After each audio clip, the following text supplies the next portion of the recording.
미국의 바이든 대통령이 11월에 있을 중간선거에서 승리하기 위해 미국 우선주의의 원칙으로 중국 말려죽이기를 가속화하고 있습니다. 첨단 산업을 주도하는 많은 기업들을 미국 본토에 불러들이는 정책을 전개하고 있으며 그 결과 저조했던 바이든의 지지율은 급격하게 올라서 트럼프의 지지율을 따라잡은 상황입니다. 그런데 바이든 정부가 밀어붙이는 정책들이 한국에게 심각한 타격을 주고 있다는 소식입니다. 역대급 뒤통수를 후두려 맞고 있는 상황에서 한국 정부와 민간 기업을 가리지 않고 전방위적으로 비상 상황인데요.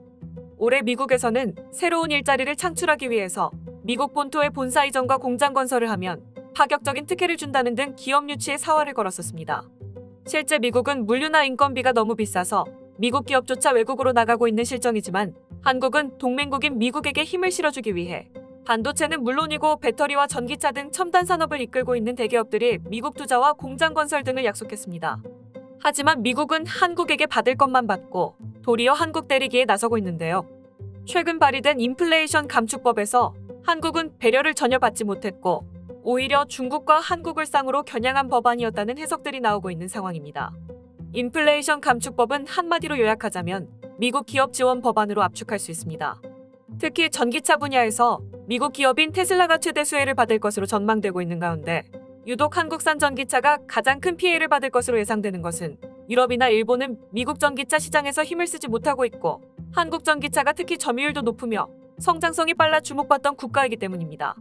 미국의 이러한 조치는 국가 간의 감정을 심하게 건드리는 것뿐만 아니라 과거 체결된 한국과 미국 FTA 협약에 따라 자동차 분야는 상호 간에 완전히 개방했기에 상대 국가에서 생산한 자동차에 대한 불이익은 전부 협정 위반 사안들인데요.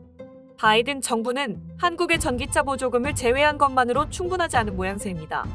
바이든이 미국에 입점한 기업들을 향해 중국에 투자하지 말라고 경고를 하면서 미국에 입점한 기업들이 만약 중국에 공장을 짓는다면 지원금을 회수하겠다고 말한 것이었습니다. 하지만 전 세계 반도체 수요 60%를 중국이 담당하고 있고 한국에서도 많은 부분을 중국으로 수출하고 있어 좋든 싫든 중국에 대한 투자가 어느 정도 있을 수밖에 없는 일입니다. 대놓고 삼성전자와 하이닉스를 압박하려는 얄팍한 수로밖에 볼 수 없는데요. 미국은 엄청난 보조금을 주겠다는 사탕발림으로 기업들을 유치해놓고 중국을 핑계 삼아 수년간의 세금 감면 혜택 모두를 회수할 수 있다고 이제 와서 협박하고 있습니다. 이쯤 되면 바이든 정부는 중국과 다른 점이 없는 동네 건달 수준으로 도를 넘은 행위들이 천불나게 하고 있는 상황인데요. 바이든 대통령이 중간 선거를 앞두고 승리를 해야 2년 뒤 대통령 재선을 노릴 수 있기 때문에 동맹국과 마찰이 생기더라도 막무가내로 밀고 나가고 있다는 분석들이 나오고 있는 상황입니다. 중간 선거가 끝나면 지금의 정책을 개선하거나 해결하려고 할 가능성이 높다는 것이 많은 전문가들의 예상이기 때문에 현대차는 정면 돌파를 선택했습니다. 미국 시장을 포기할 수 없는 상황에서 현지에서 전기차를 제조하는 것을 빠르게 앞당겨 착수할 예정이라고 하는데요.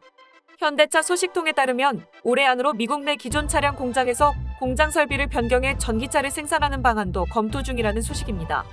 추가적으로 미국 조지아주에 최대 규모의 전기차 공장을 지어 테슬라를 꺾고 미국 시장 1위 기업으로 발돋움하는 계획을 마련해 정면 돌파하겠다고 선언한 것입니다.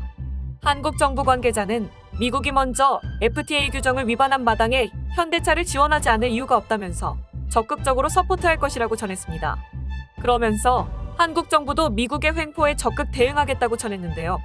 과거부터 미국은 중국의 반도체 굴기를 견제하기 위해 한국이 반도체 동맹에 정식으로 참여하라는 압박을 하고 있었습니다.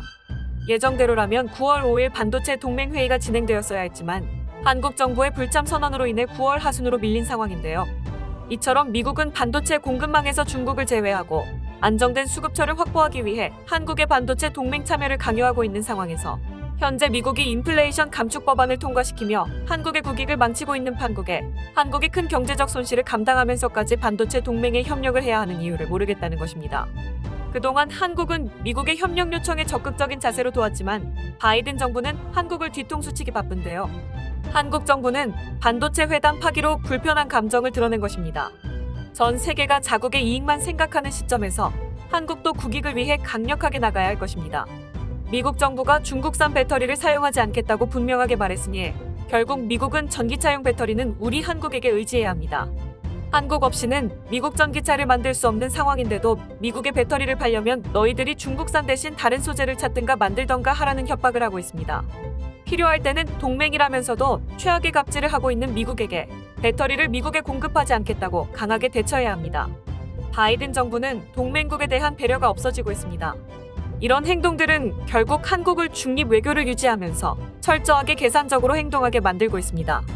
한국은 경제 발전 당시에 미국에게 많은 도움을 받았고 한국 전쟁을 거치면서 피와 땀으로 맺어진 혈맹이며 우방국입니다.